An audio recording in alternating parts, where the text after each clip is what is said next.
Assalomu alaykum biz kuzatuvchilar, obunachilarimiz, asalarichi, hamkasblarimiz, ustozlarimiz.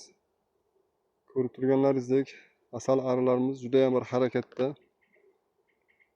Ko'z tegmasin, asalini olganimizdan keyin arilarimiz juda bir sustlashib, lanchlashib qoluvdi-da.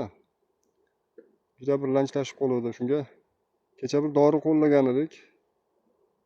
Ko'rinishidan tuzga o'xshab ketadi. Ko'rinishidan shakarga ham o'xshab ketadi. Oq quruq bo'ladi, uni endi suvga aralashtirib beriladi. Nomini hali aytganimizcha yo'q, chunki o'zimiz yaxshilab qo'llab, sinovdan o'tkazib, arilarimizni holatini ko'rganimizdan keyingina keyingi videolarimizga qo'yib boramiz. Arilarimiz bunaqa darajada g'ovullab ishlamayotgan edi-da. Hozir ancha qimillab qoldi arilarimiz. Shu kasallikka qarshi va kanaga qarshi dori juda bir ta'siri bo'ldi deyman-da. Arilarimiz juda ham bir to'zib ishlab, menimcha asal olib kelyapti. Xo'p, bu yerdagi arilarimiz ham mana ancha qimillab qoldi.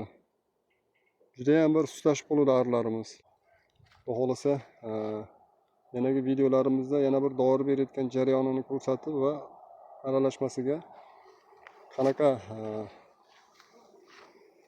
doriga nima aralashtirganimizni ko'rsatib o'tgan bo'lamiz.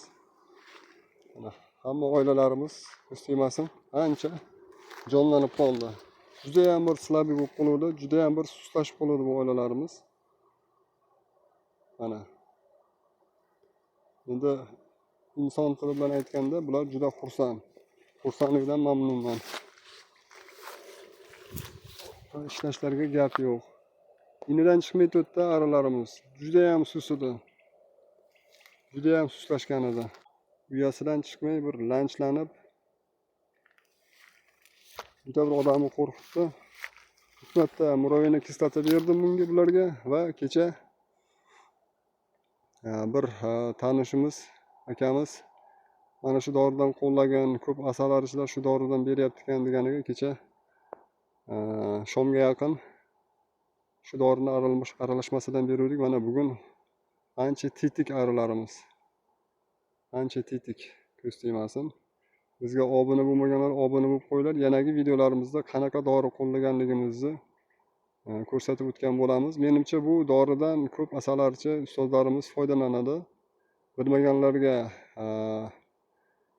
ozgina ma'lumot bo'ladi. Bilganlarga endi bunday qo'llash kerak edi, bunday qo'llash kerak deb ozgina motivatsiya berib yuborsa, bizga qaytaga nima bo'lar edi, dars bo'lar edi.